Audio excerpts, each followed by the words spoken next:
Grandpa left me his fortune. My abusive parents sued, thinking I was a broke typist. They laughed in court until the judge froze. The FBI is involved? They never knew my true identity. The rhythmic, steady beeping of the heart monitor was the only sound keeping me anchored to reality. I sat in a highly uncomfortable, faded vinyl chair in the corner of a private room at Massachusetts General Hospital. The air smelled of sharp antiseptic, stale coffee, and the quiet, undeniable scent of a life slowly coming to an end. My grandfather, Franklin, lay in the bed, his chest rising and falling with a fragile sort of effort. His skin looked like old parchment paper, thin and delicate, but even now his presence commanded the room. I adjusted my glasses and pulled my itchy, oversized thrift store sweater tighter around my shoulders. To the outside world, to the nurses who drifted in and out, and especially to my family, I was exactly what I looked like. I was Cassandra, the invisible daughter. The black sheep. The 34-year-old failure who typed up audio transcripts for pennies a word, barely scraping by in a world where my parents threw away thousands of dollars on weekend getaways. That was the narrative. That was the camouflage I had spent years perfecting. But my hands were not resting. They were flying across the keyboard of my laptop, hidden from the hallway's view. The screen was completely black, illuminated only by cascading lines of bright green and white code. I was not transcribing a mundane insurance claim. I was tracing a highly sophisticated web of wire transfers, peeling back the digital layers of shell companies registered in the Cayman Islands and Panama. My real title was not freelance typist.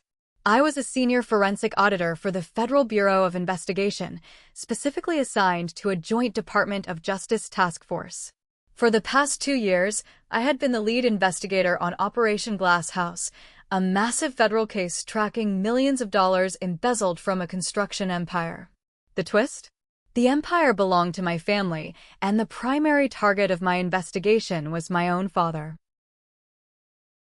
Grandpa Franklin shifted on the bed.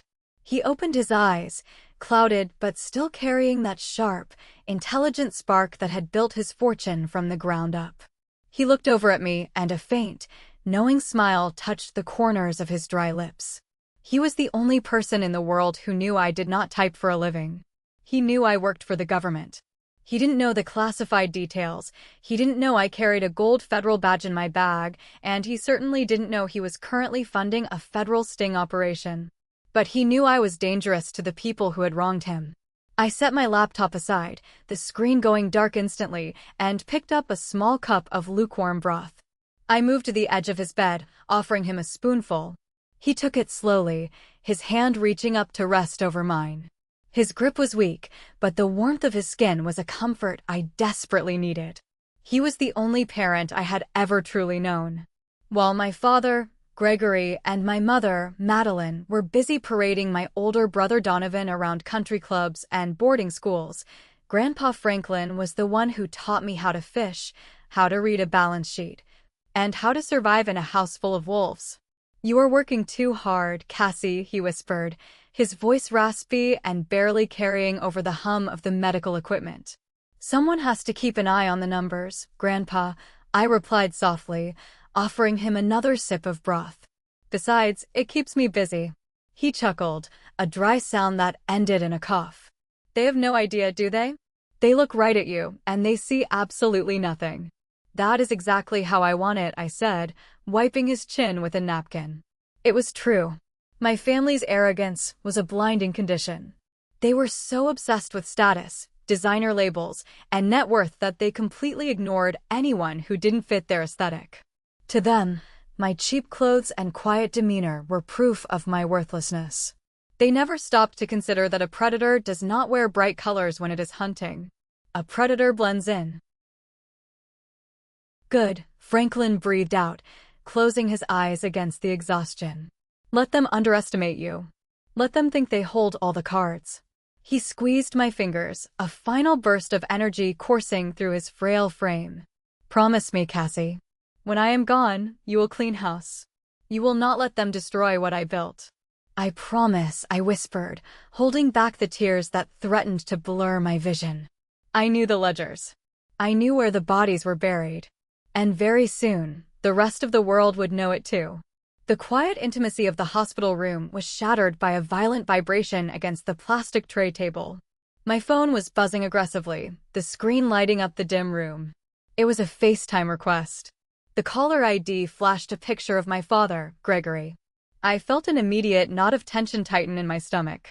I looked at Grandpa Franklin. He had drifted back to sleep, his breathing shallow. I didn't want to answer it. I wanted to throw the phone out the fourth-floor window. But ignoring my father only ever made things worse, drawing more of his toxic attention. I took a deep breath, swiped the screen, and accepted the call. Instantly, the dark hospital room was flooded with the blinding, harsh glare of sunlight reflecting off pure white snow. My father's face filled the screen. He was wearing a bright red designer ski jacket, his face flushed from the cold and the altitude. Behind him, the massive timber beams of a luxury lodge in Aspen framed the shot.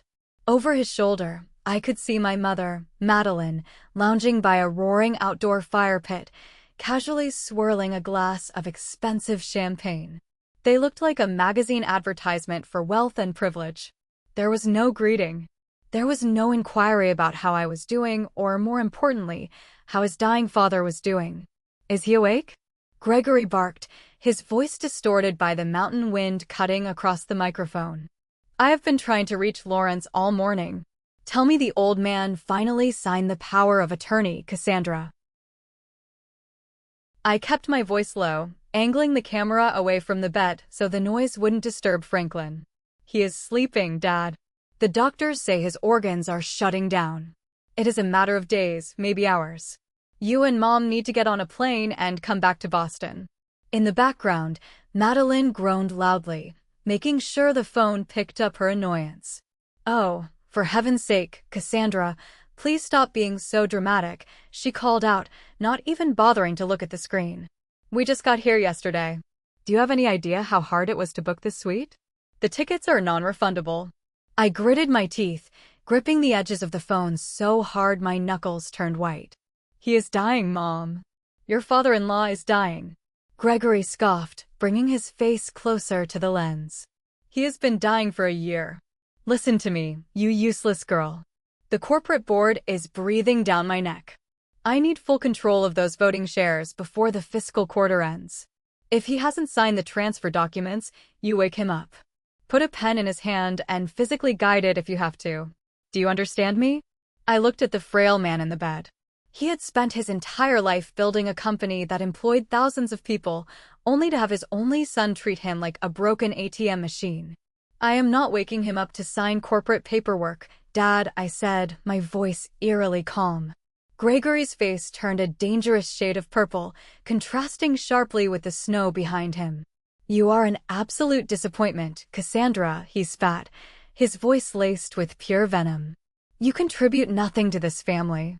You live in a shoebox, you type audio files like a glorified secretary, and you can't even do one simple task to secure the family legacy.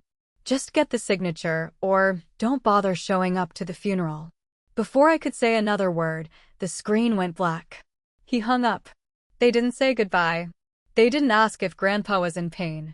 They just went back to their champagne and their ski slopes. The silence rushed back into the room, heavy and suffocating. I lowered the phone, staring at my dark reflection in the screen. For 34 years, I had swallowed their insults. I had played the role of the quiet, obedient disappointment. I looked over at my laptop, where the encrypted federal server was silently gathering evidence of Gregory's massive wire frauds. I could have ended his life right then. I could have made a single phone call to my director and had federal agents waiting for him at the Aspen airport. Suddenly, I felt a weak tug on my sleeve. Franklin's eyes were open. He had heard the whole thing. He didn't look angry. He just looked incredibly sad, not for himself, but for the son he had lost to greed long ago. "Do not let the anger consume you, Cassie," he whispered, his voice barely a breath. "Anger makes people reckless. You are not reckless. You are precise." He reached out, his trembling fingers brushing against the cold metal of my laptop. "They think you are nothing. Let them keep thinking that, right up until the moment you take everything away from them. Promise me you will finish the job. I leaned down, resting my forehead against his cold hand. The tears finally fell, hot and silent. I promise, Grandpa. I will finish it. He smiled, a genuine, peaceful smile, and closed his eyes. Later that evening, as the winter sun dipped below the Boston skyline, the steady beep of the heart monitor flatlined into one long, continuous tone.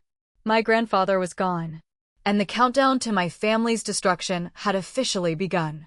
3 days later, the sky over Boston broke open, pouring freezing, relentless rain over the city. It felt fitting. The funeral was held at the most exclusive, high-end parlor in the city, a place where grief was measured by the size of the imported floral arrangements and the net worth of the attendees.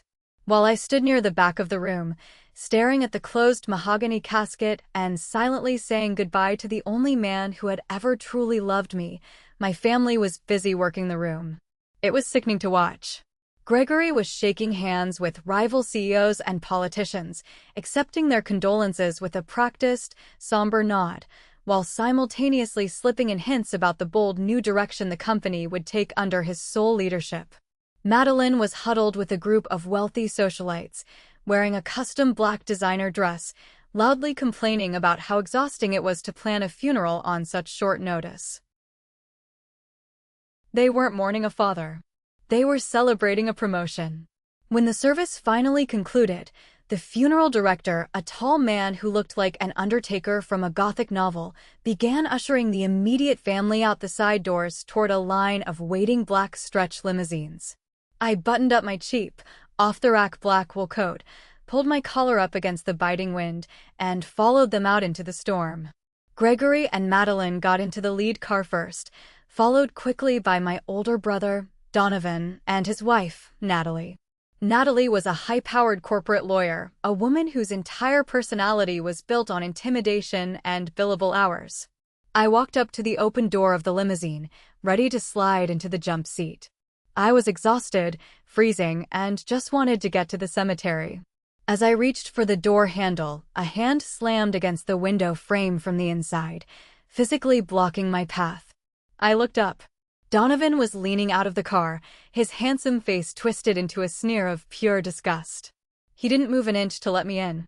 "Where exactly do you think you are going, Cassie?" Donovan asked, his tone dripping with condescension. He looked me up and down, his eyes lingering on my scuffed boots and the damp, fraying hem of my coat. "I am going to the cemetery to bury our grandfather," I replied, keeping my voice perfectly level. "Move, Donovan. It is pouring rain."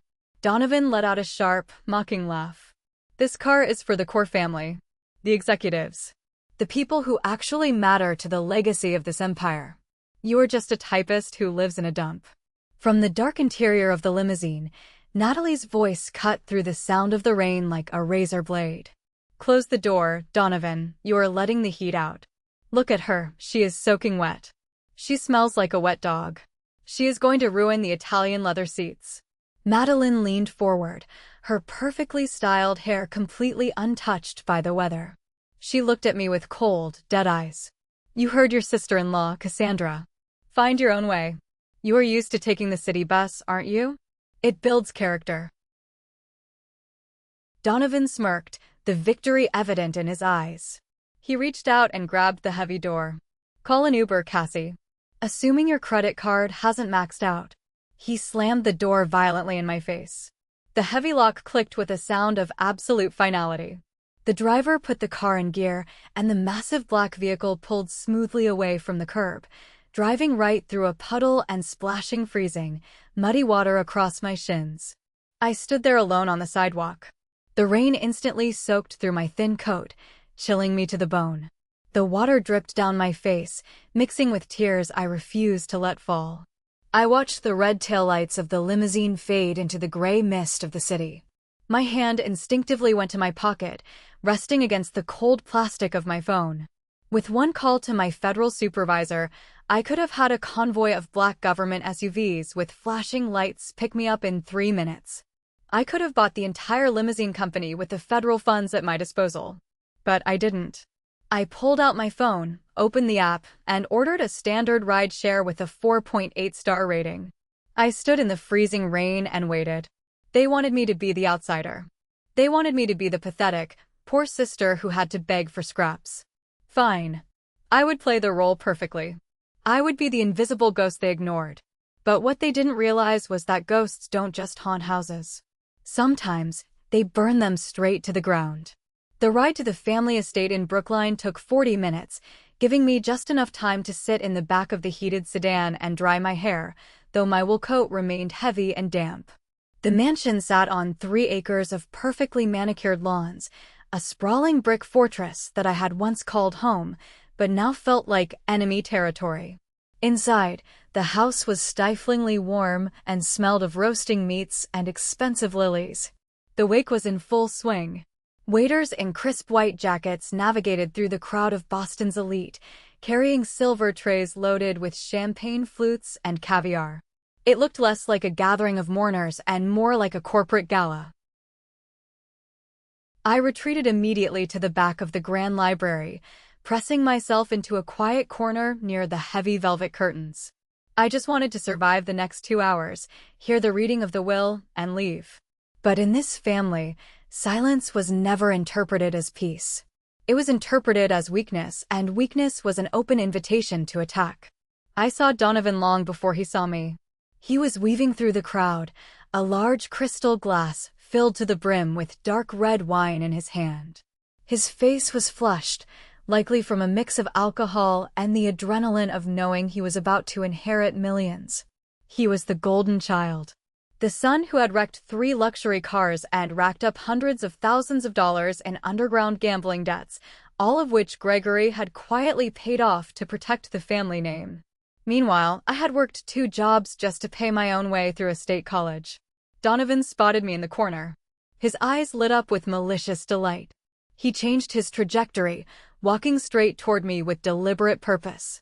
I braced myself, my back against the bookshelf. There was nowhere to go. "Oops," Donovan said loudly, right as he aggressively slammed his shoulder into mine.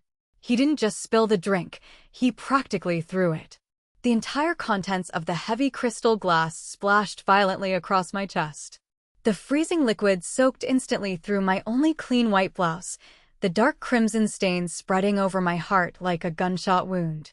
The glass shattered loudly on the hardwood floor, silencing the nearby conversations. A few guests turned to stare. Donovan didn't look the least bit apologetic. He stepped back, looking at the massive stain on my chest with a mock expression of surprise. "My bad, Cassie," he said, his voice carrying clearly across the quiet room. "I completely didn't see you standing there. You blend into the wallpaper so well." He gestured to my ruined shirt, a nasty sneer curling his lip. "But honestly, I probably did you a massive favor. That thing looks like you fished it out of a charity donation bin. Consider this my way of buying you a new rag. Maybe now you'll actually go shopping at a real store." A few of his wealthy friends chuckled nervously in the background. I looked over at Gregory. My father saw the entire scene, made brief eye contact with me, and simply turned his back, returning to his conversation with a state senator. He didn't care.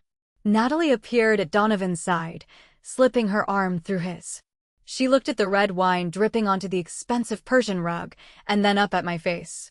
She didn't call for a waiter. Instead, she reached into her designer clutch and pulled out a small cocktail napkin. She had already used it. It was crumpled and heavily stained with bright pink lipstick. "Here," Natalie said, thrusting the dirty napkin at my chest. "Clean yourself up, Cassandra. You are making a pathetic scene. And try not to drip on the rug. It is worth more than your entire annual salary." I slowly reached out and took the napkin. I felt the rough, dry paper against my fingers. I looked at Donovan, who was practically vibrating with excitement, waiting for me to cry, waiting for me to run out of the room in humiliation. I looked at Natalie, watching me with cold, superior amusement. The anger in my gut was a cold, hard, heavy knot. I didn't wipe the stain. I didn't say a word. I simply reached out and dropped the dirty, crumpled napkin directly into Donovan's empty hand. "Keep it," I said, my voice eerily steady and completely devoid of emotion. You are going to need it a lot more than I will. I turned and walked out of the library, my head held high, leaving them looking confused in my wake. I walked straight to the guest bathroom to wash my hands. I looked at my stained reflection in the mirror. Let them laugh. In less than an hour, the reading of the will was going to wipe those arrogant smiles off their faces forever. The heavy oak doors of the private study thudded shut, sealing the immediate family inside with the scent of old paper, leather polish, and suffocating greed. Mr. Lawrence, my grandfather's personal attorney for over 40 years, sat at the head of the massive conference table. He was a stern, uncompromising man who looked like he had seen far too many ungrateful heirs to be surprised by human depravity. He arranged his thick files with slow, deliberate movements. I took the seat furthest away from the center, pulling my damp wool coat tighter around my shoulders to hide the sticky, cold wine stain on my blouse. Across from me, Gregory, Madeline, Donovan, and Natalie settled into the high-backed leather chairs as if they were ascending a royal throne. Gregory didn't just sit, he sprawled. He kicked his expensive Italian leather shoes up onto the polished mahogany surface, crossing his ankles right next to a stack of critical legal documents. He aggressively checked his gold watch, tapping the crystal face with his finger. "All right, Lawrence, let us get this dog and pony show over with," my father boomed, his voice echoing loudly in the high-ceilinged room. "I have a tea time at the country club in an hour, and I do not intend to be late. We all know the drill here." The old man left the company to me, the house to Madeline, and some trust funds for the kids. "Just skip the sentimental garbage and go straight to the signature page so I can fire the current chief financial officer by Monday morning." Madeline leaned over to Natalie, not even bothering to lower her voice. "I saw the most exquisite Birkin bag in crocodile skin yesterday. I think I will treat myself the moment the wire transfer clears. It is exactly what Franklin would have wanted." I stifled a bitter laugh. Grandpa Franklin hated ostentatious displays of wealth. He drove a 10-year-old sedan and wore the same suits until the elbows frayed. Madeline didn't know the man at all. She only knew his bank account routing numbers. Mr. Lawrence stopped shuffling his papers. He looked slowly over his reading spectacles at Gregory's muddy shoes resting on the antique table. "Mr. Davis, I would ask you to show some modicum of respect for the deceased and for this legal process," the lawyer said, his voice as dry as dust. "And I would highly suggest you do not count your chickens before they hatch. The terms of this will are extremely specific." Gregory laughed, a harsh, barking sound. "Specific? I am his only son, Lawrence. Who else would he leave a multi-million-dollar empire to? The gardener?" He shot a nasty glare in my direction. "Or maybe to the broke typist over there?" Donovan snorted loudly. "Don't be ridiculous, Dad." Grandpa was losing his mind at the end, but he wasn't crazy. He wouldn't leave an empire to someone who buys their clothes at a charity shop. "Just read the document, Mr. Lawrence," Natalie commanded, opening a legal notepad, her pen poised. Mr. Lawrence cleared his throat. He picked up the heavy document, breaking the thick red wax seal with a sharp snap that sounded like a bone breaking in the quiet room. "Very well," the lawyer said, his eyes hard and focused. "I, Franklin Davis, being of sound mind and body, do hereby declare this to be my last will and testament. To my son, Gregory." Lawrence paused, looking directly at my father. Gregory smirked, already reaching into his jacket for his expensive fountain pen. "To my son Gregory, who has proven time and again that he values status over substance and ego over integrity, I leave the sum of $1. The room went dead silent. The ticking of the grandfather clock in the corner suddenly sounded like gunshots. $1. Gregory repeated, his voice dropping to a confused whisper. "You mean $1 million. One single dollar," Lawrence corrected firmly, not breaking eye contact. "And his old set of golf clubs. He felt you might need the practice if you ever hope to earn an honest living." Madeline gasped, dramatically clutching her pearl necklace. "This is a mistake. A typo. Read it again." "It is no mistake, madam," Lawrence continued, turning the heavy parchment page. "To my grandson, Donovan." Donovan sat up straighter, rapidly adjusting his tie. "Okay, here we go. Skip the lecture, Lawrence." Just tell me the number. I leave the sum of $500,000, Lawrence read. Donovan pumped his fist in the air, grinning wildly at Natalie. Yes, that covers the debts. I am clear. Wait, Lawrence held up a single finger. I leave the sum of $500,000 to be paid directly to the underground creditors holding his gambling debts, which I have already purchased. Lawrence looked at Donovan, a thin, ruthless smile on his lips. However, this debt forgiveness is highly conditional. Donovan must complete 2,000 hours of manual community service at the inner-city soup kitchen within 12 months.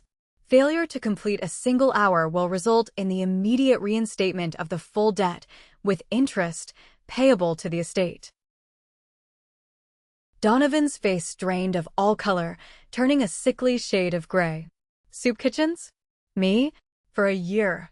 And finally, Lawrence said, his voice softening for the very first time as he turned to look directly at me. To my granddaughter Cassandra. What does she get? Gregory shouted, slamming his fist onto the mahogany table. The family cat? To Cassandra, Lawrence read clearly, his voice ringing with absolute authority. I leave the entirety of the residuary estate.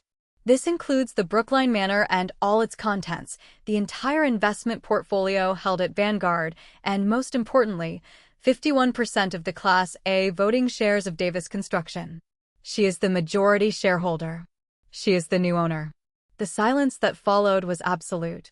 It was the silence of a guillotine blade hanging in the air, right after the rope had been cut. I sat perfectly still, my hands folded on my lap. I was no longer the outcast. I owned the roof over their heads, the ground beneath their feet, and the company that funded their arrogant lives. For 3 agonizing seconds, nobody in the library moved a muscle. The sheer magnitude of what had just been read paralyzed them. Then, Gregory exploded. You ungrateful little brat. Gregory roared, the sound tearing violently through the dignified silence of the room. His face turned a dangerous, deep shade of crimson, thick veins bulging in his neck like tight cords. He didn't just stand up. He launched himself.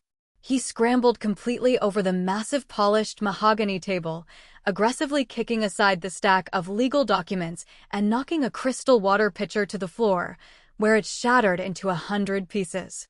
His hands were shaped into claws, his eyes wide with manic rage, intent on physically strangling the daughter he had ignored for over 3 decades. Gregory, no. Madeline shrieked, jumping back in her chair, terrified not for my physical safety, but for the potential public scandal. He never reached me. Mr. Lawrence, who was well aware of his client's son's violent temper, had anticipated exactly this reaction. 2 massive men in dark suits, who had been standing silently by the bookshelves blending into the shadows, moved with terrifying, lightning speed.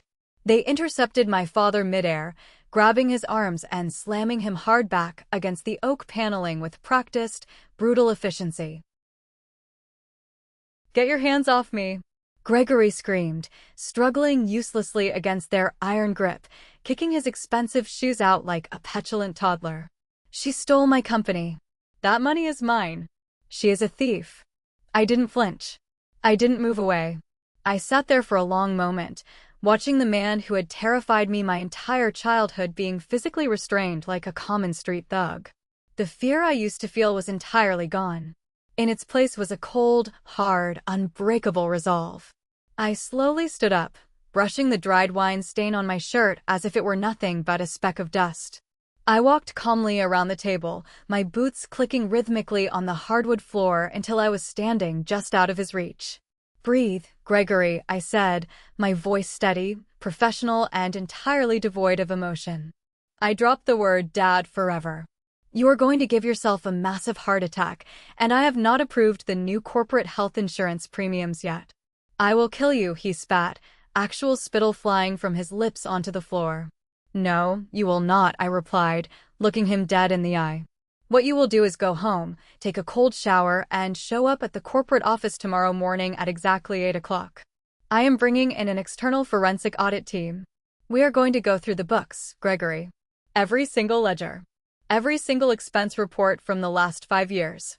If I find $1 out of place, if I find one personal vacation charged to a corporate card, you will be fired for cause. Donovan, who had been paralyzed in his chair, suddenly looked like he was going to vomit. He slumped lower, his face buried in his hands. He knew exactly what was in those corporate books. Natalie, however, was far from done. She slammed her palms onto the table, the sound echoing like a gunshot. Her eyes were blazing with the fury of a woman who had just seen her ticket to high society snatched away. She wasn't scared like Donovan. She was a lawyer, she was cornered, and she was dangerous. "You are not auditing anything," Natalie hissed, her voice dripping with pure venom. She pulled out her phone, already dialing her law firm. "You think you have won, Cassandra? You haven't won anything. I am filing an emergency ex parte motion in probate court immediately. We are suing you for undue influence. We will prove you manipulated a mentally incompetent old man. I will freeze every single asset in this estate. I will tie this money up in litigation for the next 10 years if I have to. By the time I am done with you, you will be begging to go back to your little typing job just to afford food." I looked at her, seeing the sheer desperation behind the legal threats. "File your motions, Natalie," I said softly, picking up my worn leather bag. "But remember, legal discovery works both ways. See you in court." I turned and walked out of the library, leaving them drowning in their own panic. Thank you for following the story this far. If you're feeling satisfied with this plot twist, please like the video and subscribe to the channel so you don't miss the next parts. And don't forget to leave a comment with the name of the city you live in. Every comment helps the video reach more people. Thank you so much. Now let's move on to the most brutal part of the war. The following morning, I woke up to the relentless, harsh buzzing of my phone vibrating against the cheap wooden nightstand. It was not my morning alarm. It was a rapid, non-stop barrage of automated notifications from my commercial bank. Alert. Account frozen. Alert. Transfer declined. Alert. Insufficient funds. I sat up, rubbing the sleep from my tired eyes, and slowly tapped on my banking application. The screen instantly turned a glaring shade of red. My personal checking account, my meager savings account, and the massive trust fund account that Grandpa Franklin had just legally transferred to my name were all completely locked. The available balance on every single screen read $0. I did not panic. I did not throw my phone across the room. I knew exactly who was behind this incredibly predictable move. Natalie had made good on her vicious threat. She had marched into the probate court, filed an emergency ex parte motion, and used her status as a high-powered attorney to convince a judge that I was a manipulative criminal who had stolen a dying man's fortune. Because the ownership of the entire estate was now officially under legal dispute, the court had ordered the status quo to be maintained. And according to my mother, Madeline, the status quo meant that the Brookline mansion was her house, and I was nothing but an unwanted squatter. The apartment I ended up renting that very afternoon was a fourth-floor walk-up in Dorchester, a rough, working-class neighborhood that my mother would not dare drive through even in a fully armored vehicle. The paint on the walls of my new living room was peeling off in long, gray strips that looked like dead skin. The ancient radiator in the corner hissed and clanked violently with the irregular rhythm of a dying car engine. To the outside world, to my wealthy family, it looked like I had finally hit rock bottom. To me, it was the perfect fortress. The thick brick walls and the sheer density of the crowded apartment building were absolutely perfect for masking the encrypted Department of Justice satellite server I was currently setting up on my scratched, forward kitchen table. I had just finished connecting the heavy black cables to the secondary hard drive containing the digital clones of Gregory's embezzlement records when my phone rang. The bright screen displayed my father's name. I considered letting it go straight to voicemail, but I knew that answering it and playing the victim would give him a massive, false sense of absolute security. I swiped the green accept button and put the call on speakerphone while I continued to type complex federal access codes. "Hello, Gregory," I said, intentionally keeping my voice sounding completely flat, exhausted, and thoroughly defeated. It was exactly the tone he desperately wanted to hear. I heard you moved to the absolute slums, Cassandra, my father said, completely skipping any form of normal greeting. His deep voice was rich with sick satisfaction, carrying the distinct sound of a man who had just won a massive, high-stakes bet. A business associate of mine owns a commercial building near that awful street. He called me laughing. He said he saw a girl looking like a drowned rat dragging incredibly cheap luggage up 4 flights of stairs in the rain. I told him it could not possibly be my daughter, because my daughter knows her proper place in the world. But I guess I was wrong. It is temporary, I lied smoothly, typing a backdoor command that completely bypassed his highly expensive corporate firewalls. It does not have to be temporary, Cassandra, Gregory purred into the phone, playing the role of the benevolent dictator. Look, I am not a monster. I am your father, after all. I am willing to offer you a tiny lifeline. Come back to the main house. Get down on your knees and apologize to your mother for the horrific scene you caused at the reading of the will. Beg for her forgiveness. If you do that, and if you sign a legally binding document relinquishing your ridiculous claim to my father's estate, I will give you a monthly allowance. I stopped typing for a fraction of a second. An allowance? $500 a month, Gregory said, sounding incredibly proud of his own generosity. It is extremely generous considering your current, pathetic situation. That little typing job of yours cannot possibly pay the rent on that rat hole you are hiding in. What do they even pay you? A penny a word? You will literally freeze to death before the winter is over. Swallow your useless pride, Cassandra. Come home and finally learn how to be a beautiful, obedient daughter. I looked slowly around my dingy, dark apartment. When Gregory pictured me here, he saw crushing poverty and sheer desperation. I saw a tactical, state-of-the-art federal command center. He thought I was barely scraping by on minimum wage transcription fees. He had absolutely no idea that my federal platinum tier salary was currently being deposited into a highly secure, offshore government credit union. I had enough liquid cash to buy his exclusive country club membership twice over in cash.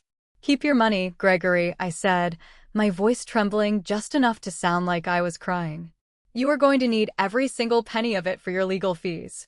He laughed, a harsh, cruel, barking sound that made my skin crawl. You are completely delusional. You are going to starve in that dump, Cassandra. And when you finally come crawling back to my doorstep, crying and begging for a hot meal, I am going to slam the heavy oak door right in your face just to teach you a permanent lesson. The line went completely dead. He had hung up. I looked at the phone, a slow, cold smile spreading across my face. Then I looked back at my glowing computer monitor. A bright green progress bar appeared in the center of the screen, indicating that the silent download of his personal, hidden tax returns was 100% complete. They thought I was destitute. They thought I was completely weak and broken. They believed their own lies so deeply that they had entirely stopped guarding their flank. The trap was perfectly set, and Gregory had just arrogantly walked right into it. The cruel, targeted attacks did not stop with simply freezing my bank accounts. My family was determined to utterly break my spirit before we ever stepped foot inside a courtroom. Later that same afternoon, the warfare escalated from financial ruin to actual, biological malice.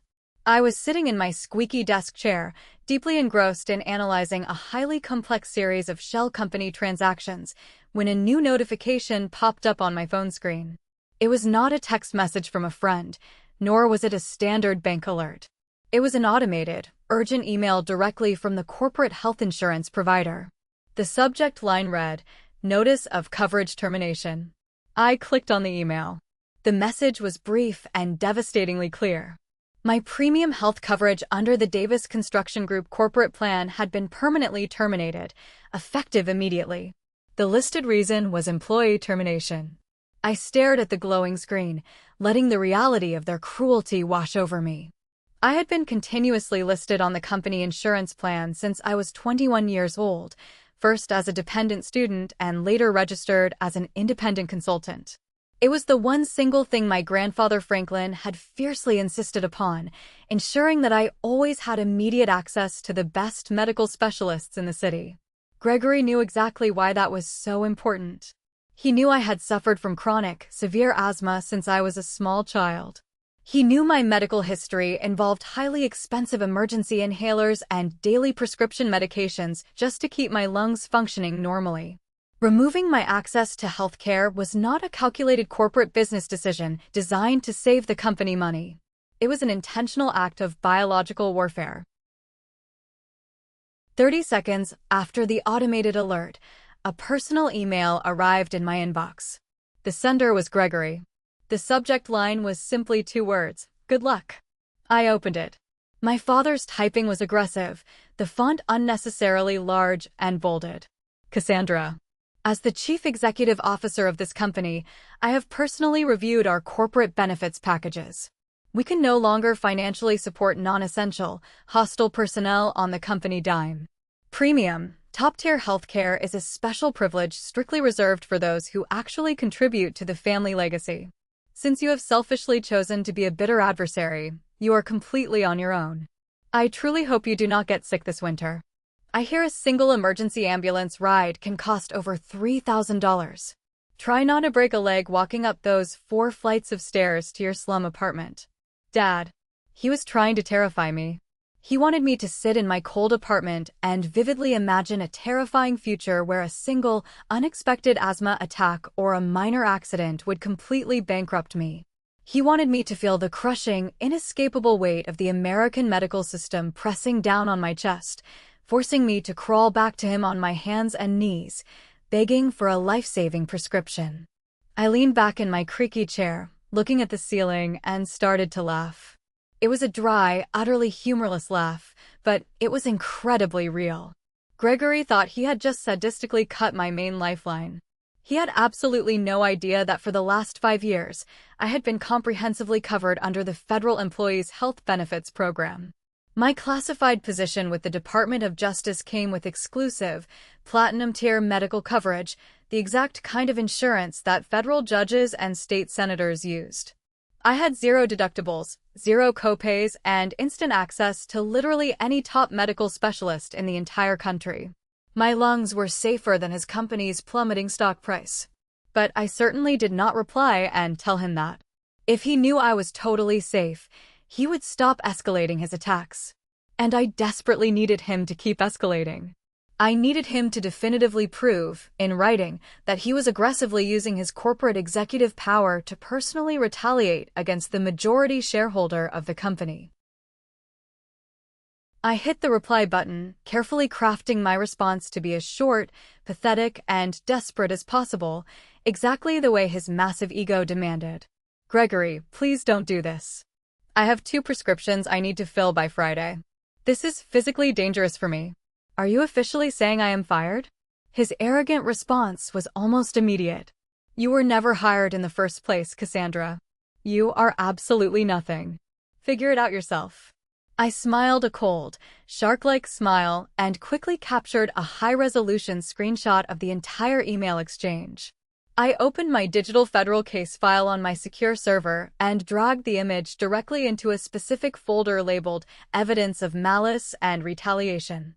He had just proudly admitted, in permanent writing, to terminating a majority shareholder's life-saving medical benefits entirely out of personal spite, completely bypassing the corporate board of directors. He thought he was teaching me a brutal lesson about the harsh cost of living. Instead, he had just willingly handed me yet another heavy, ironclad weapon to completely destroy his career. But the attacks did not stop there. That evening, my mother decided to take our private family war into the public eye. My phone began to buzz with a completely different kind of notification. It was the relentless, annoying vibration of social media tagging. I picked up the device and saw that Madeline had posted a massive photograph on the highly exclusive Beacon Hill Ladies Society page. It was a private, invite-only digital group for the absolute wealthiest women in Boston, a toxic digital country club where pristine reputations were brutally made and destroyed over morning mimosas and charity luncheons. The photo showed my mother dressed in her expensive mourning clothes, looking devastatingly fragile and heartbroken, tragically clutching a lace handkerchief to her tear-stained face. The lengthy caption beneath the photo was an absolute masterpiece of creative, manipulative writing. It completely breaks a grieving mother's fragile heart to share this terrible news, Madeline wrote. But I feel I must urgently warn all my dear friends. My severely estranged daughter, Cassandra, has sadistically taken advantage of my late father-in-law's severe, late-stage dementia. In his final, highly confused days on Earth, she cruelly manipulated him into signing away our beloved family home and the beautiful company my husband spent his life building. We are completely devastated by this horrific betrayal from a child we tried so incredibly hard to love and support. But pure, unadulterated greed has entirely poisoned her soul. Please keep our family in your prayers as we fight in court to reclaim our stolen legacy. I sat in silence and watched the comments roll in like a massive tidal wave of raw sewage. These were women I had known my entire life. Women who had attended my high school graduation parties. Women whose entitled children I had privately tutored for college exams. How utterly disgusting, wrote the prominent wife of a state senator. I always knew there was something deeply wrong and off about that quiet girl. Another wealthy woman, the powerful head of the local hospital charity board, quickly added, she should be deeply ashamed to ever show her face in this city again. We completely stand with you, Madeline. Stay strong. Then, the vicious direct messages started flooding into my private inbox. People I had not spoken to in over 10 years were suddenly taking the time to deliver massive paragraphs of pure hate. They called me a monster. They told me I belonged in an asylum. Within a single hour, I had been formally uninvited from a cousin's upcoming wedding, blocked by 3 former college roommates, and effectively, permanently exiled from Boston high society. My mother knew exactly what she was doing. She was systematically isolating me, brutally cutting off any potential emotional support system, ensuring that when I eventually walked into that probate courtroom, I would be walking in entirely alone and universally hated. A younger, weaker version of me would have immediately deactivated my social media accounts, locked myself in the bathroom, and cried until I was sick. But I was not just a grieving daughter anymore. I was a highly trained federal investigator actively building a massive criminal case. I did not reply to a single comment. I did not post a defensive statement. Instead, I calmly opened my evidence folder again. I meticulously took screenshots of the original post. I took screenshots of the timestamps. I took incredibly detailed screenshots of the specific lies about my grandfather's supposed dementia, which directly contradicted his official medical records, proving he was completely lucid until his final breath. Madeline thought she was successfully destroying my public reputation. In reality, she was handing me a massive legal gift. By publicly spreading verified falsehoods to intentionally influence the public perception of an ongoing legal case, she was actively engaging in severe defamation and potential jury tampering. She was legally proving malice. She was proving, beyond any reasonable doubt, that their impending lawsuit was not about seeking justice, but about malicious punishment. I saved the final, damning screenshot and closed the application. Keep talking, Madeline, I whispered to the empty, quiet room. Every single lie you type is just adding another full year to your husband's mandatory federal prison sentence. You want to make me famous in this city? Fine. But you are really not going to like the explosive ending of this particular story. The following morning, the pristine, marble-floored lobby of the Davis Construction corporate headquarters was violently invaded by a dark reality my family had tried desperately to ignore for years. 2 massive men wearing ill-fitting, cheap leather jackets confidently walked right past the main security desk, completely ignoring the frantic protests of the terrified receptionist. They were definitely not corporate clients. They were professional, underground collection agents, the specific kind of dangerous people who did not use fancy lawyers or polite phone calls to settle their financial disputes. They marched straight to the private executive elevators and forcefully hit the button for the top floor. Upstairs, in the luxurious corner office, my brother Donovan was heavily sweating completely through his expensive silk designer shirt. He paced back and forth across the thick carpet, his hands shaking uncontrollably as he poured himself a heavy glass of scotch at 10 o'clock in the morning. Dad, they're downstairs right now, Donovan hissed, his voice cracking with absolute, raw panic. You have to help me right now. If I do not physically pay them today, they are going to literally break my legs. Or worse, Dad. You know exactly what these violent people do to defaulters. Gregory sat heavily behind his massive, custom-built oak desk, looking incredibly gray, tired, and aged. He aggressively rubbed his throbbing temples, desperately trying to think of a way out. The main corporate bank accounts were currently under intense internal scrutiny because of my direct threat of a forensic audit, but he was technically still the acting chief executive officer. He still possessed the digital security tokens. How much is it this time, Donovan? Gregory asked, his voice weary and full of disgust. $200,000, Donovan whispered, looking at the floor. The underground interest compounded heavily this month. Gregory violently slammed his heavy fist onto the wooden desk, shaking the monitors. $200,000. Do you have any rational idea how incredibly hard that massive amount of cash is to completely hide right now? Cassandra is watching the ledgers like a starving hawk. Dad, please. Donovan begged, literally falling to his knees on the expensive rug. It is my actual life on the line. Just do it. Transfer the money to the fake shell vendor account. Label it as structural steel procurement. We do it all the time to cover the losses. Just this one last time, Dad. I swear to God I will never gamble a single dollar again. Gregory looked down at his crying son, the supposed golden child of the family, who had slowly turned into a massive, suffocating albatross around his neck. He looked at the heavy oak door of his office, fully expecting the violent thugs to burst in at any given second. He made his final, fatal choice. Gregory pulled his wireless keyboard closer and quickly logged into the highly secure corporate treasury portal. He rapidly bypassed the required dual authorization security protocol by using a highly classified override code that only the CEO possessed. This is the absolute last time, Donovan, he growled angrily, rapidly typing the massive numbers into the system. Structural steel invoice number 749. $200,000. Authorize. He hit the enter key. The computer screen flashed a bright, validating green. Transaction complete. Donovan collapsed completely onto the carpet, openly sobbing with intense relief, thanking his father over and over again. Across the city, sitting in the absolute dark of my dim Dorchester apartment, a bright red light started flashing wildly on my center monitor.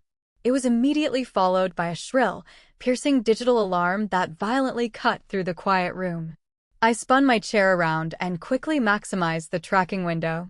Alert. Suspicious financial activity detected. Large, unauthorized withdrawal to unverified vendor. I leaned in extremely close, watching the raw data stream across the screen in real time. I saw the exact amount, $200,000. I saw the originating IP address. It came directly from the CEO's personal terminal on the top floor. And I saw the completely fabricated justification code, structural steel. I rapidly cross-referenced the specific vendor identification number with the massive federal database I had meticulously built over the last 2 years. The company simply did not exist. It was a complete ghost entity, legally registered to an empty post office box in a notoriously bad neighborhood. My heart began to race, not with fear or anxiety, but with pure, unadulterated adrenaline. Gregory had just officially crossed the heavy legal line from standard corporate mismanagement to felony wire fraud and massive embezzlement. Furthermore, he had done it while the entire company was technically frozen in a probate dispute, which added a massive, heavy layer of federal conspiracy to the growing mix. I possessed the direct administrative privileges to instantly freeze the transfer midair. I hovered my computer mouse directly over the bright red cancel transaction button. My index finger twitched. If I stopped it now, I would save the company a massive amount of money. But if I let the money disappear, I had the ultimate, undeniable smoking gun that would easily put Gregory in a federal penitentiary for the next 15 years. I slowly moved my hand away from the mouse. Go ahead, Gregory, I whispered to the glowing screen. Take the money. Take it all. I hit the federal record button instead, permanently capturing every single packet of data, every individual keystroke, every tiny digital fingerprint of the massive crime. The wire transfer officially cleared the bank. The money was completely gone. And my federal criminal case was finally completely airtight. Later that exact same afternoon, a heavy, demanding knock echoed through my cheap apartment door. It was 3 sharp, arrogant raps, followed by a short pause, and then 3 more.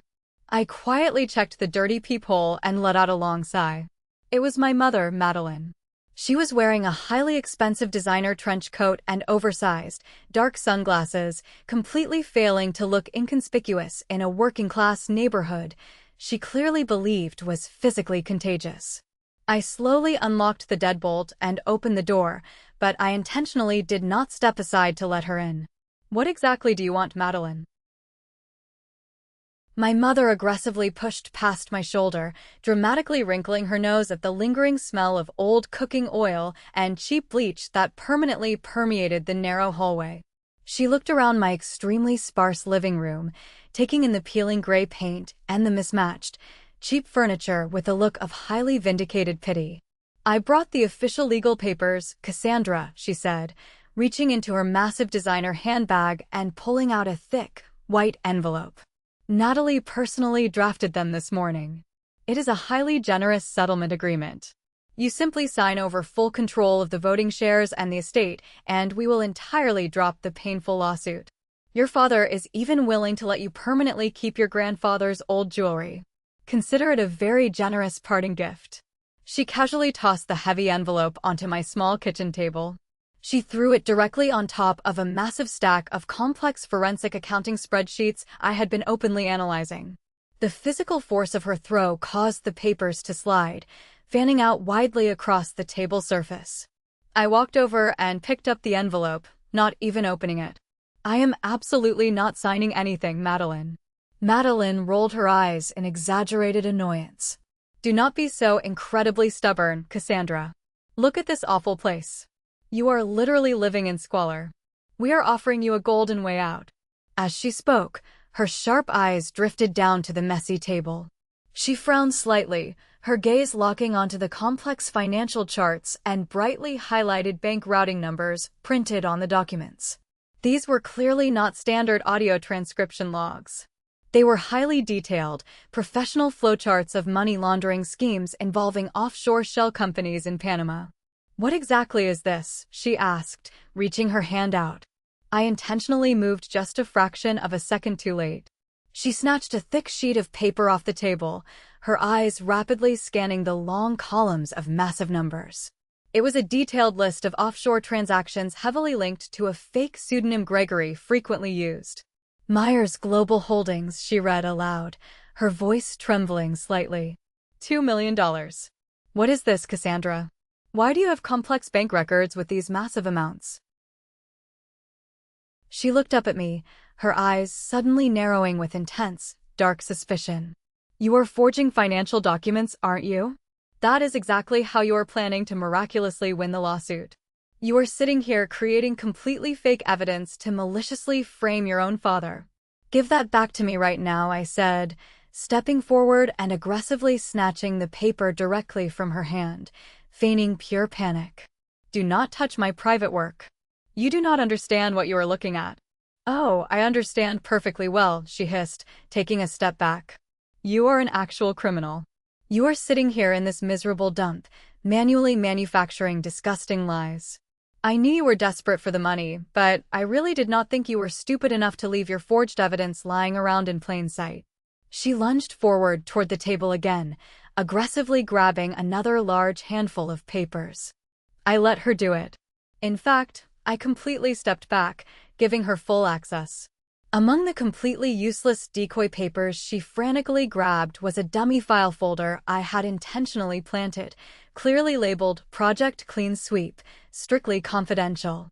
But sitting directly underneath that bright red folder was a small, heavy, black portable hard drive. It had a strip of red tape across it that read, "Evidence. Do not open."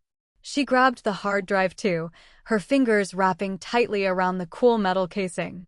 "I am officially taking this," she announced loudly, rapidly shoving the black hard drive and the crumpled papers deep into her expensive handbag. "I am taking this directly to the judge tomorrow morning. Let us see how well your little amateur forgery scheme holds up in a real federal court."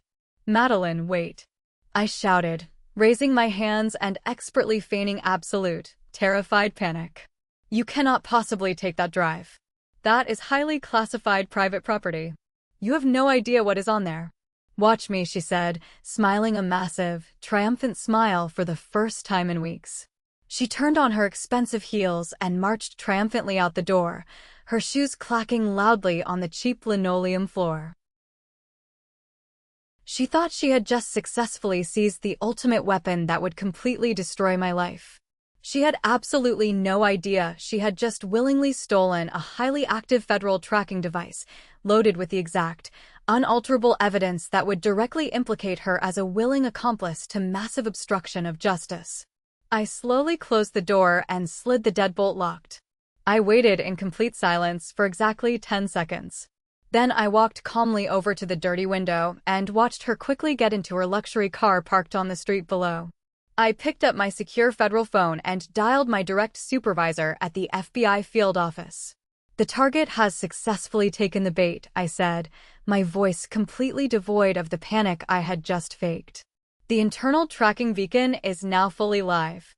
We officially have a direct, undeniable physical link between the primary suspect and the stolen evidence." I hung up the phone and smiled. "Thanks, Mom. You just made my job so incredibly easy." 2 days later, I confidently walked into the massive, freezing deposition room at Natalie's extremely prestigious law firm. The central air conditioning was cranked down to Arctic levels, a classic, petty intimidation tactic designed to make opposing parties physically uncomfortable. A licensed court reporter sat quietly in the far corner, her fingers hovering over her specialized machine, fully prepared to transcribe every single word spoken into the permanent legal record. My incredibly hostile family was lined up on one side of the massive, polished granite table, looking exactly like a well-dressed firing squad. Natalie sat confidently at the absolute head of the table, her expensive legal notepad filled with pages of aggressive questions specifically designed to publicly humiliate me and break my resolve. Gregory sat next to her, looking incredibly smug in a custom-tailored suit. I took my assigned seat completely alone on the opposite side. I did not have an attorney present because I absolutely did not need one. I calmly placed a single, thick, unmarked file folder onto the cold table in front of me. "Please raise your right hand," the court reporter instructed in a monotone voice.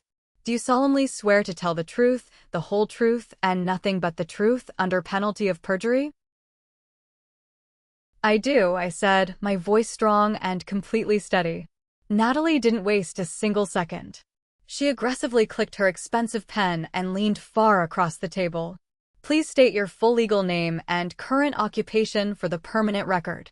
"Cassandra Davis," I replied. "Government consultant." Natalie let out a short, sharp, mocking laugh that echoed in the cold room. "Consultant? That is an incredibly vague and misleading term, Cassandra. Let us be highly specific here. You are a freelance audio transcriptionist, correct? You sit in your apartment and type audio files for a meager living." "I work highly complex data analysis," I corrected her smoothly. "Let us take a close look at your incredible financial success," Natalie sneered, sliding a thick legal subpoena forcefully across the smooth table. "We legally requested your official tax returns for the last 3 consecutive years to definitively prove to the court that you completely lack the basic financial literacy to manage a multi-million-dollar corporate estate. You deliberately provided this document." She dramatically held up the specific tax document I had legally submitted. It was a completely standard Internal Revenue Service form, but 95% of the pages were completely covered in thick, impenetrable black redaction bars. The only pieces of information clearly visible were my legal name and my single filing status. "This is an absolute joke, Cassandra," Natalie scoffed, tossing the papers aggressively back at my chest. "You heavily redacted every single income line. You redacted the employer identification numbers. What exactly are you hiding? Are you that deeply ashamed that your pathetic annual income falls drastically below the national poverty line? I leaned back comfortably in my chair, unbothered by her theatrics. I legally redacted those specific lines because they are highly classified, Natalie. My primary income is derived entirely from federal government contracts that fall strictly under the National Security Act. I am legally not at liberty to disclose the exact sources or the dollar amounts in a standard civil proceeding without a direct, sealed court order from a federal judge. Gregory burst out laughing, slamming his hand on the table. National security. Listen to this insane girl. She genuinely thinks she is a secret agent. She probably types up boring traffic reports for the local Department of Motor Vehicles and calls it highly classified. Natalie smirked, silencing my father with a quick wave of her manicured hand. We are not playing stupid games here today, Cassandra. Refusing to openly disclose your pathetic income goes to the absolute heart of our legal argument. If you cannot definitively prove you have the basic financial means to support yourself, we can easily argue that you maliciously manipulated an old man because you were completely desperate for cash. So, I will ask you one more time. Exactly how much money did you make last year? Was it $30,000? 20. I looked her dead in the eye, my expression completely flat. I made enough money to legally buy this entire law firm in cash, Natalie. But since you are so incredibly obsessed with tracking numbers, let us permanently move on to your client's current financial standing. I believe, under the rules of discovery, it is now my official turn to ask a few questions. Natalie frowned deeply. That is absolutely not how a deposition works. I am the attorney here. I am asking the questions. Actually, I said, slowly sliding the thick folder I had brought squarely across the center of the table. Under the specific rules of legal discovery, I am fully allowed to cross-examine the plaintiffs regarding their current financial standing to firmly establish their true motive for filing this lawsuit. And I have a few very specific questions for Gregory about his hidden corporate accounts. The freezing room went instantly, completely silent. Gregory aggressively shifted in his expensive leather seat, his face suddenly paling just a fraction. Natalie looked down at the unmarked folder, then back up at me. For the very first time since the lawsuit began, her absolute arrogance slipped, and I saw a distinct flicker of genuine, terrifying doubt in her eyes. She suddenly realized, entirely too late, that she wasn't the powerful predator hunting weak prey. She was the one being expertly cornered in a trap she had helped build. Natalie looked as though she had just swallowed broken glass, but she gave a curt nod at Gregory, legally indicating he should answer the questions to avoid a contempt charge. My father rapidly adjusted his silk tie and leaned aggressively into the microphone, trying to look every inch the powerful, aggrieved corporate patriarch. He deeply believed this was all just a pathetic formality. He truly believed I was entirely bluffing. He had absolutely no idea that I held the digital, unalterable receipts for every single illegal transaction he had authorized in the last 10 years. Gregory, I said, looking down at a blank page in my notebook to build the suspense. Let us thoroughly discuss the company's current liquidity. As the acting chief executive officer, you are personally responsible for officially authorizing all corporate payments over $50,000. Is that correct? Gregory sighed heavily, dramatically rolling his eyes toward the ceiling. Yes, Cassandra. That is exactly how a major corporation works. I sign off on the massive, big-picture expenditures. I do not concern myself with the trivial price of office paper clips. I slowly turned a blank page in my notebook. Then let us talk specifically about the big picture. Specifically, a massive wire transfer you personally authorized last Tuesday morning at exactly 10:14 a.m. The exact amount was $200,000. The recipient was an unverified vendor listed in the system as North Star Solutions. The room went so quiet I could hear the hum of the overhead lights. I saw Gregory physically freeze. His heart rate must have skyrocketed. His eyes darted frantically to Natalie, then back to my face. He nervously licked his dry lips. I authorize hundreds of massive transfers every single week, he said, his voice noticeably higher and tighter than before. I cannot possibly be expected to manually recall every single one without the official corporate ledger sitting right in front of me. I entirely anticipated that convenient memory lapse, I said, sliding a single, crisp sheet of paper across the table directly to him. It was a high-resolution printout of the exact digital transaction log. Here is the verified transfer. It was flagged in the system as highly urgent. The specific justification code you personally used was structural steel procurement. But when I carefully cross-referenced the vendor identification number, Northstar Solutions does not manufacture or sell steel. In fact, they do not appear to sell anything at all. They are legally registered to a completely empty residential address in a bad neighborhood known exclusively for illegal, underground gambling operations. Natalie sat up completely straight, aggressively snatching the paper right from in front of Gregory. She quickly scanned the numbers, her face darkening with genuine legal panic. She looked sharply at her client, silently waiting for a rational explanation.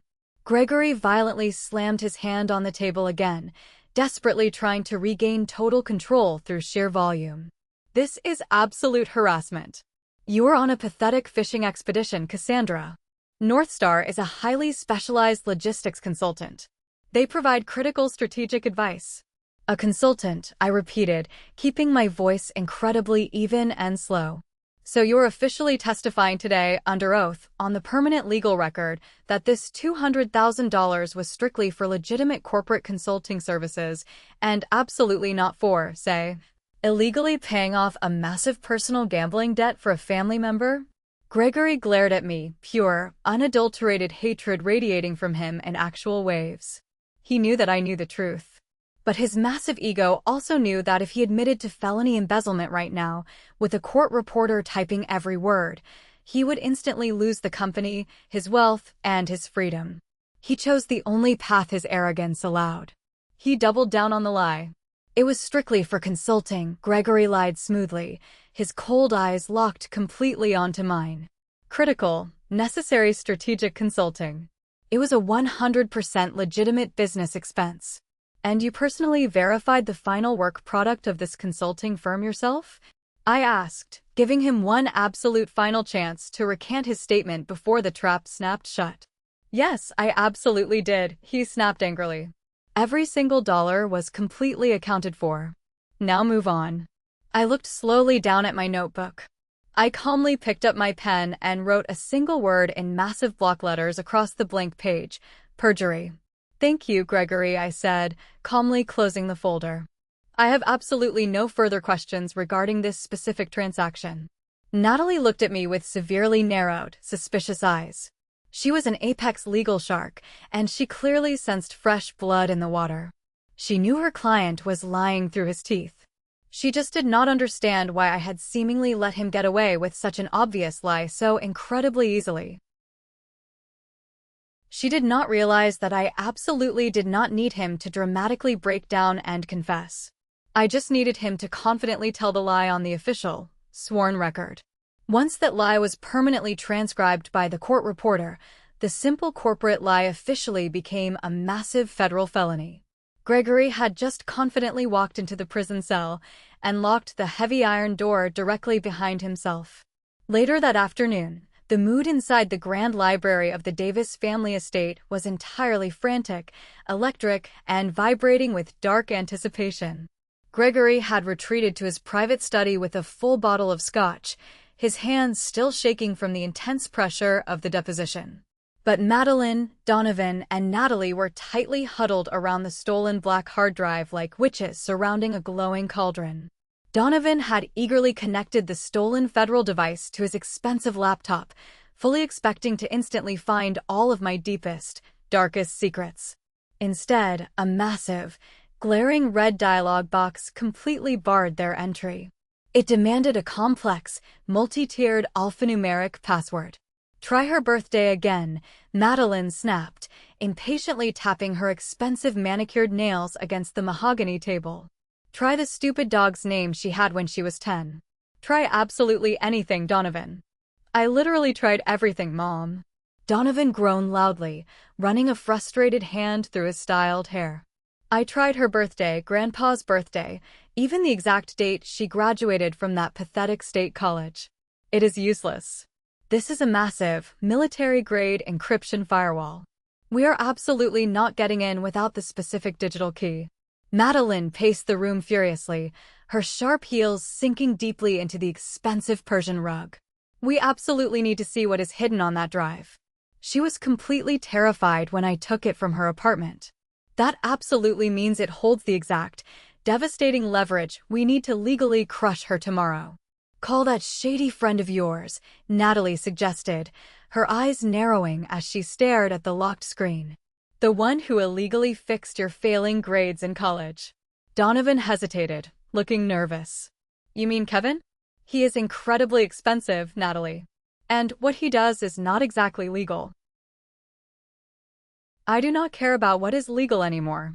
Madeline hissed, her face contorted with desperation. I care about winning our house back.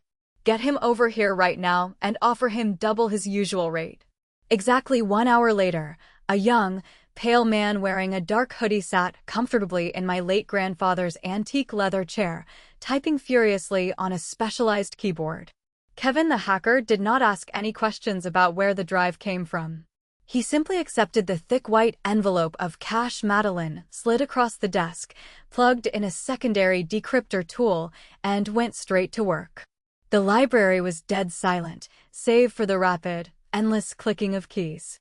What they did not know was that I was sitting in my dark Dorchester apartment, casually sipping a cup of hot tea, watching this entire ridiculous scene unfold live on my monitor. The stolen hard drive was equipped with a hidden, wide-angle webcam access protocol. I had intentionally programmed the bait drive to actively simulate a highly difficult, complex hack for exactly 45 minutes before eventually, purposely yielding to the intrusion. I wanted them to sweat. I wanted them to truly feel like they had earned the victory through sheer technological brilliance. Got it, Kevin muttered, hitting the final enter key with a dramatic flourish. The massive red firewall box vanished from the screen, instantly replaced by a cascading, endless list of highly detailed financial files. Madeline aggressively pushed the hacker aside and leaned in extremely close, her eyes widening to the size of saucers as she excitedly clicked on the very first massive folder, clearly labeled Offshore Financial Records, 2020 to 2024. A massive, highly detailed spreadsheet opened, completely filling the screen with endless rows of red numbers. There were records of massive wire transfers, hidden offshore accounts, and complex shell companies registered in Panama and the Cayman Islands. The absolute totals at the bottom of the long columns were staggering. $5 million, $10 million, $20 million. Oh my God, Donovan whispered, his face completely pale as he stared at the screen. Look at these massive amounts. Cassandra isn't broke. She is absolutely loaded. She is not just loaded, you idiot, Madeline said, a terrifying, manic grin slowly spreading across her face. She is a massive, high-level criminal. Natalie quickly leaned over, her legal mind racing. Look closely at these routing numbers, Donovan. This is classic, textbook money laundering. It is standard layering and financial integration. She has been actively using her pathetic little government consulting gig as a fake cover to wash millions of dollars of dirty, illegal money. Madeline began to laugh, a high-pitched, hysterical sound of pure, unadulterated vindication.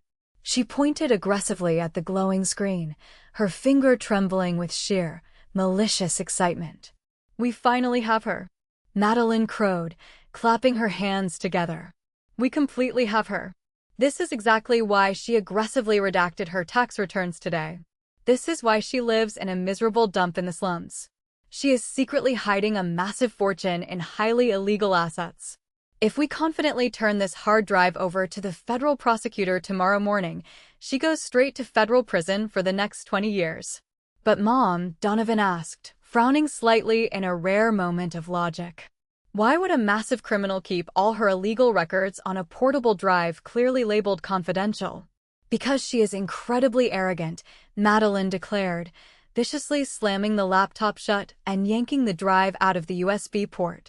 She genuinely thought she was so much smarter than us. She thought we would never actually look closely. She is an amateur. She grabbed the black hard drive, tightly clutching it to her chest like it was a holy religious relic. Go tell your father the incredible news, Donovan. Tell him to stop drinking the scotch. We do not need to settle for pennies anymore. We do not need to negotiate with that rat. We are going to aggressively blackmail her into signing over absolutely everything. And if she refuses to sign, we will gladly send her to a dark jail cell. I sat in my apartment, watching them wildly celebrate their supposed victory on my screen. I took another slow sip of my tea.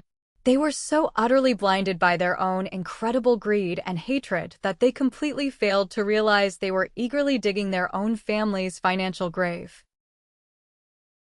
The massive numbers on that screen were indeed absolute proof of millions of dollars in money laundering. But the money wasn't mine. The stolen funds were Gregory's. And Madeline had just willingly, happily fingerprinted herself all over the ultimate federal smoking gun. To make matters perfectly worse, Gregory soon stumbled into the room, flushed with scotch, and demanded they pop a vintage bottle of Dom Perignon. The cork popped loudly, echoing through the high ceilings. Gregory filled the crystal flutes to the absolute brim, his hands steady for the first time in weeks. The intense fear that had haunted him during the deposition was completely gone, replaced by the flushed, toxic arrogance of a man who believed he had just cheated legal death. To family, Gregory bellowed, raising his expensive glass high in the air. And to the permanent, miserable end of the ungrateful rat who tried to destroy us. Here, here. Donovan cheered happily, aggressively clinking his glass against his father's so hard that expensive wine sloshed onto the table.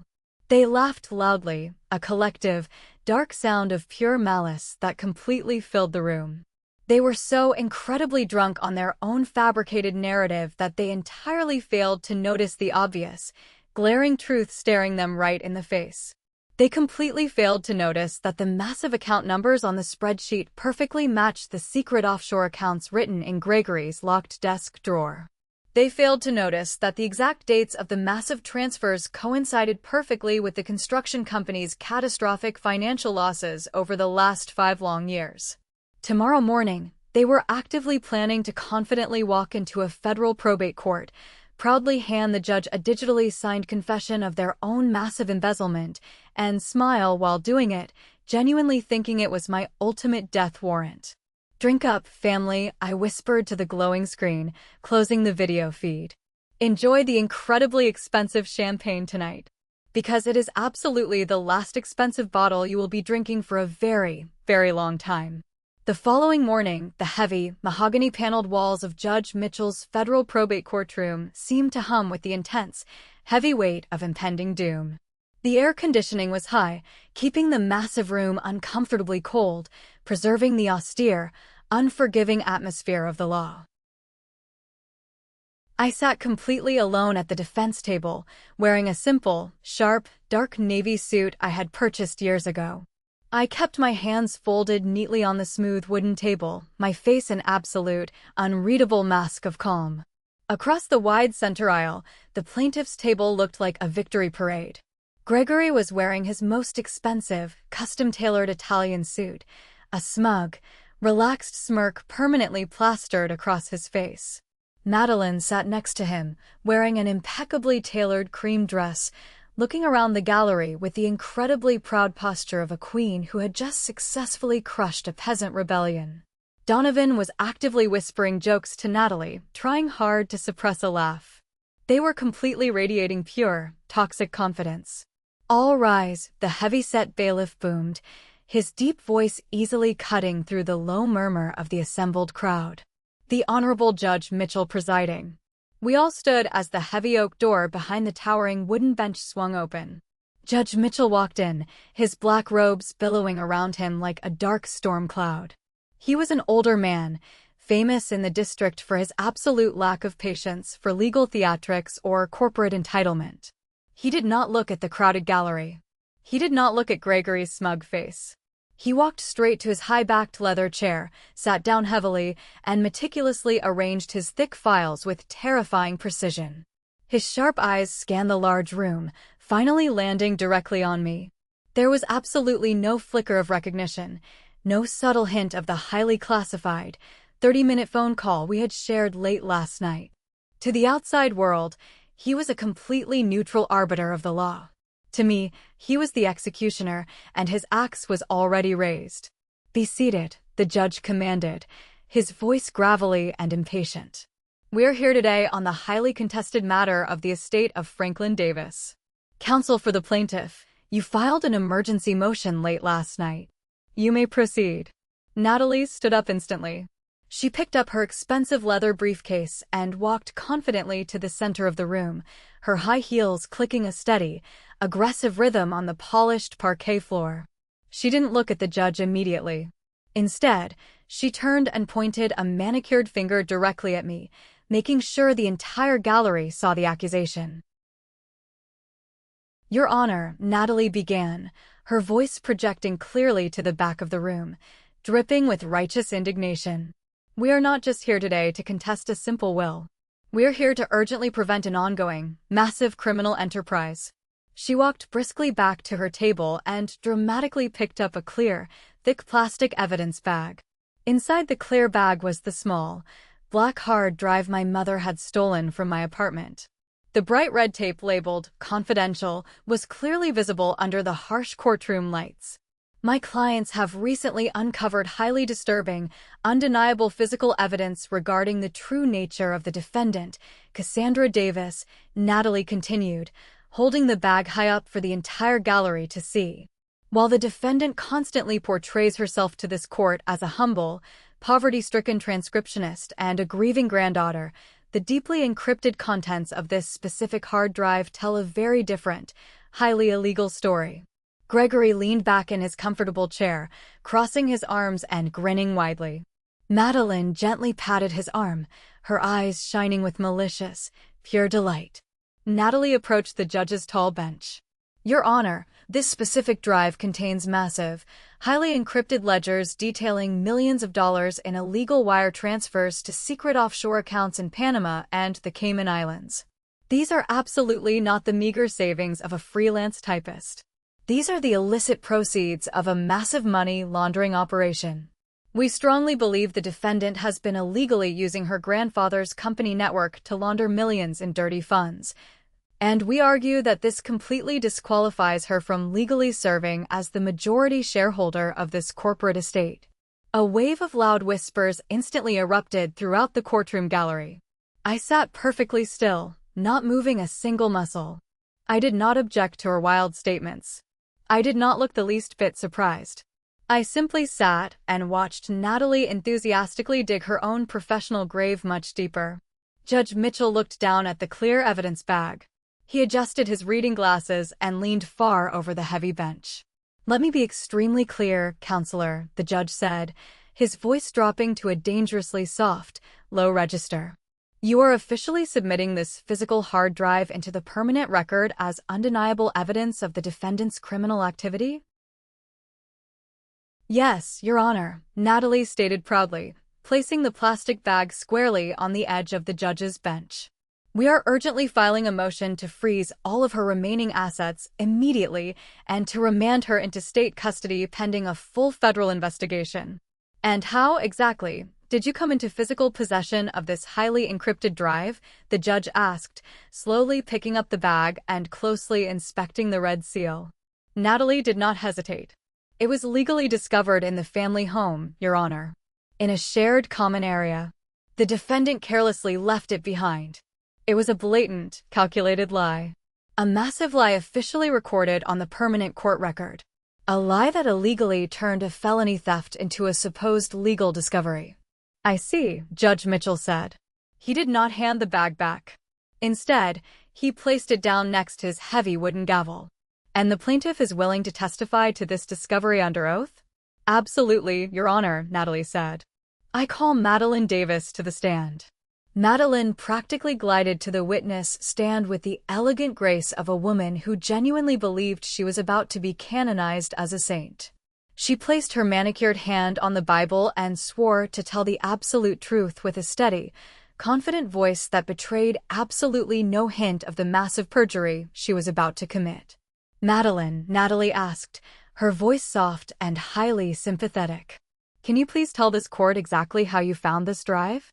Madeline took a deep breath, dramatically dabbing at a perfectly dry eye with a lace handkerchief. I went to visit Cassandra at her new apartment a few days ago. I was deeply worried about her mental state.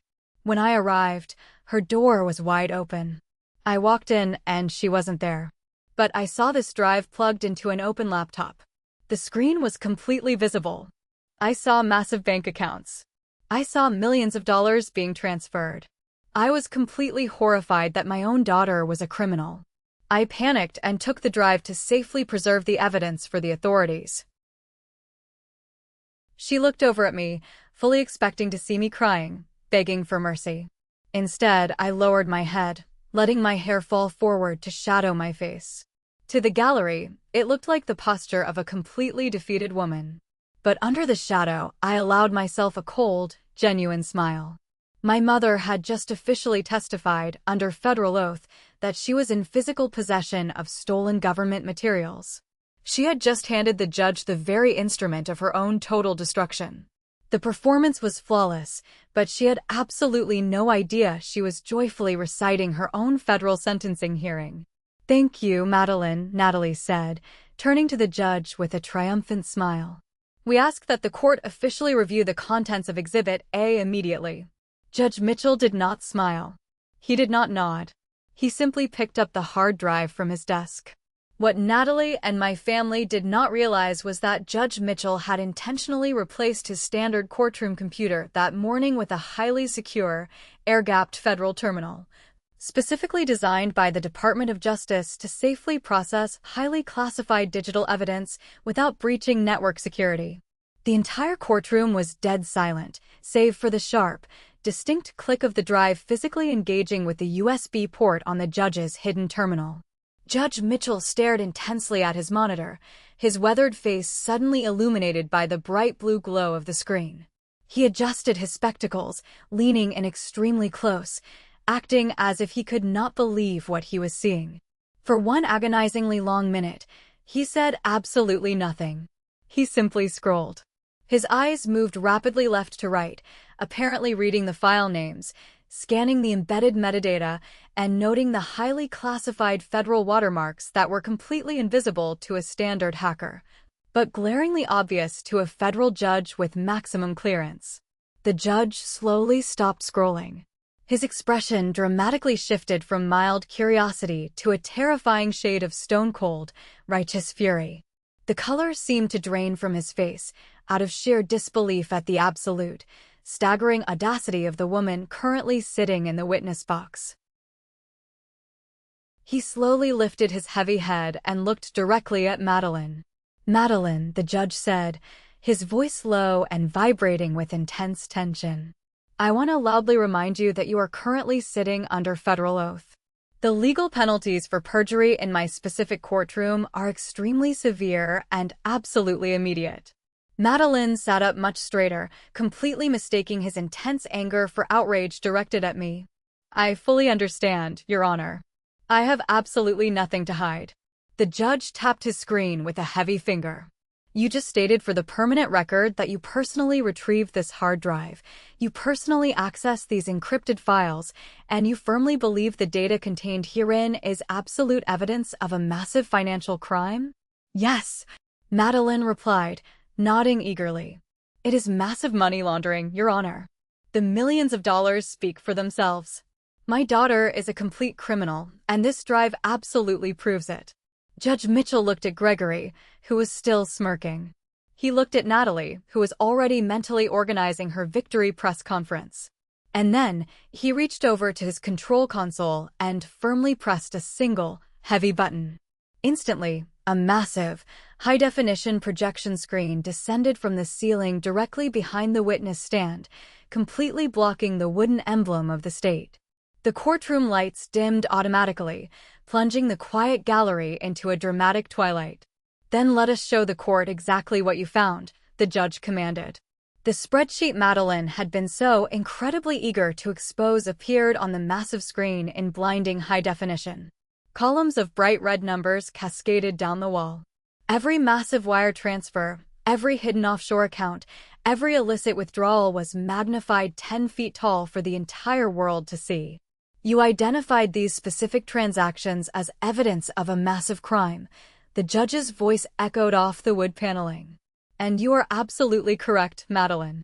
This is a textbook, undeniable example of corporate layering and integration. Millions of dollars illegally siphoned from a legitimate construction firm into untraceable shell companies. Madeline nodded rapidly, her pearls rattling. See? I told you she is a thief. Look much closer at the screen, Madeline, the judge interrupted, his tone cutting through her vindication like a heavy axe. Look directly at the main beneficiary field. Look at the primary signatory on the offshore account. The mouse cursor on the massive screen moved, controlled heavily by the judge. It highlighted a specific name in bold, black letters. It was absolutely not Cassandra Davis. It was Gregory Davis. The entire courtroom erupted in a massive gasp. A wave of sheer confusion and rising panic rippled violently through the pews. Madeline wildly squinted at the giant screen, her mouth opening and closing in complete shock. No, Madeline whispered, her voice shaking. That is a mistake. That is the wrong file. It is the exact file you eagerly provided, Madeline, the judge said relentlessly. It is the file you just swore under oath was the ultimate smoking gun. And you are completely right. It is.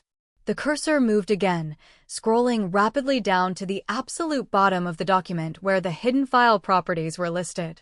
This specific document was not created by a criminal, the judge announced, his voice rising in volume to completely fill the massive room. It was meticulously created by a federal investigator. Look closely at the author field. The screen dramatically zoomed in. The words were absolutely impossible to miss. Author, Special Agent Cassandra. Agency, Department of Justice, Financial Crimes Task Force. Status, active federal investigation. The silence that followed was absolute. It was the terrifying silence of a massive bomb having detonated, but the deadly shockwave not yet hitting the targets. Judge Mitchell leaned back in his leather chair, his eyes as cold as ice. Your daughter is not a struggling transcriptionist, Madeline. She is a highly decorated federal agent. And for the last 2 years, she has been actively building a massive RICO criminal case against your husband, using the exact access your family so graciously ignored. Gregory shot up from his seat, his face completely draining of all blood until he looked like a walking corpse. His heavy leather chair clattered loudly to the floor behind him. That is a massive lie, Gregory screamed, his voice cracking with sheer, unadulterated panic. That is a federal forgery. She illegally planted it. She is lying to this court. Sit down, Mr. Davis, the bailiff barked loudly, stepping forward aggressively, his hand resting heavily on his sidearm. But Gregory was completely past the point of rational thought. He looked wildly at the massive screen where his entire life of hidden crime was displayed. He looked at Natalie, whose arrogant face had gone completely gray as she realized she had just willingly facilitated a massive federal sting operation. And finally, he looked directly at me. I stood up slowly from the defense table. I did not smooth my skirt. I did not tuck my hair behind my ears. I buttoned my navy blazer with a single, decisive click and walked to the exact center of the aisle. The slouch of the submissive, poor granddaughter completely vanished, instantly replaced by the rigid, unbreakable spine of a federal agent who had spent years hunting predators in the dark. I reached inside my inner jacket pocket and pulled out my leather credentials, flipping the wallet open to clearly reveal the heavy gold federal shield and my official FBI identification card. My name is Special Agent Cassandra, I said, my voice projecting clearly to the back of the room, completely devoid of the soft, pathetic tremble I had perfected for years. And for the past 24 months, I have been the lead federal investigator on Operation Glass House. I was not typing useless audio files in that hospital room. I was logging the exact IP addresses of the illegal offshore accounts my family created. I was not sitting in my apartment struggling to pay rent. I was actively monitoring the encrypted servers where you hid the $40 million you stole from the corporate pension fund. I turned slowly to face the witness stand. My mother was still sitting there, frozen in absolute horror. And Madeline, I said, addressing her with the cold, Formal detachment of a federal prosecutor. I want to sincerely thank you. Madeline physically flinched. Thank me, she whispered, terrified. Yes, I said, stepping closer to the box. We had the corporate bank records for months. We knew exactly where the dirty money was moving. But we desperately needed the physical link. When you intentionally broke into my apartment and illegally stole that drive, you thought you were finding leverage. You were actually retrieving a highly active federal bait device equipped with a GPS tracker and a keystroke logger. When you proudly stood up in this court and swore under oath that the files on that drive were yours to expose, you completely confirmed your active knowledge of the illicit funds. I leaned in closer. You didn't just hand the judge evidence of a crime. You gladly handed him your own permanent, recorded confession. Madeline looked frantically at the judge, then back at me. Her eyes filled with desperate tears, but they were not tears of genuine sorrow or remorse for what she had done. They were the selfish tears of an arrogant woman finally realizing she had walked completely willingly into a federal cage. I turned my back on her and faced the bench. Your Honor, the Department of Justice officially requests that the primary defendants be remanded into federal custody immediately. The trap is successfully sprung. Judge Mitchell did not hesitate. The gavel came down with a deafening, final crack. I am officially declaring an immediate mistrial in the civil matter of this estate, the judge boomed. He turned his furious gaze to the plaintiff's table. Natalie, as the attorney of record, you introduced stolen federal property into this court. I am referring this entire transcript to the State Bar Association with a strong recommendation for immediate, permanent disbarment. You are leaving my courtroom today as a primary suspect in a massive federal conspiracy investigation. Natalie tried to say something to defend herself. Her mouth opened, but absolutely no sound came out. Her knees simply gave way. She collapsed heavily into her chair, burying her face in her shaking hands, her entire career incinerated in less than 5 minutes. Bailiff, the judge called out, lock the heavy doors. We are waiting for the marshals. The massive double doors at the back of the courtroom instantly burst open with a resounding crash. 4 heavily armed United States Marshals marched in, moving with the synchronized, terrifying rhythm of a tactical entry unit. They were wearing full tactical gear, heavy bulletproof vests, and federal badges hanging from thick chains around their necks. Gregory scrambled backward, holding his shaking hands up. Stay back. You have no legal right.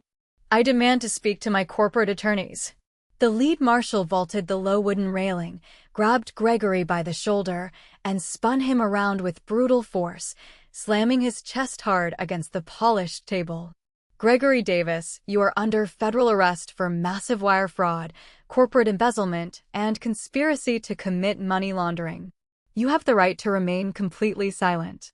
Gregory screamed, struggling wildly. He twisted his head, looking frantically for a scapegoat. It wasn't me, he shrieked, totally betraying his own blood. It was Donovan. He has a massive gambling problem. He forced me to sign those illegal checks. Arrest my son. He is the real thief.